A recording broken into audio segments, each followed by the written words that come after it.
সচেতনমূলক ভিডিওগুলা দেখার জন্য সবাইকে আমন্ত্রণ জানাচ্ছি। আমি ইসমাইল ভাই।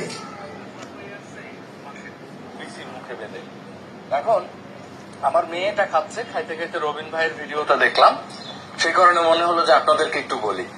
লিচুটা ছুলে প্রথমে বাচ্চাদের আটিটা ফেলে দেওয়ার জন্য অভ্যাসটা করাবেন।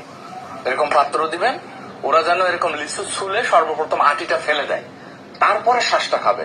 এটা খেলে কি হবে, এইটা খাইলে আপনার লিচুর যে বিসি সেটা মুখে দেওয়ার প্রবণতা একেবারেই কমে যাচ্ছে। তখন আর মুখে বাঁধবে না, আর বিসি না দিলে আর কিভাবে বাঁধে। আর যদি এরকম কোনো সমস্যায় পড়েন, বাচ্চার পা উপর দিকে করবেন, তারপরে পিঠের মধ্যে হালকা এরকম থাপড় দিতে থাকবেন। আল্লাহ যদি ভাগ্য ভালো থাকে ওই মুহূর্তে বিসিটা মুখ দিয়ে বেরোয় আসবে।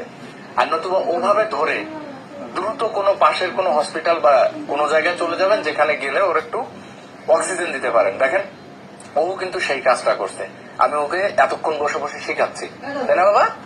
লিচু খাইছ, মজা?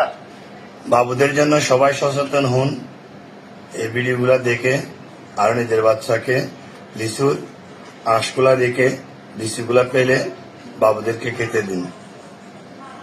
আসসালামু আলাইকুম ওয়া রাহমাতুল্লাহ।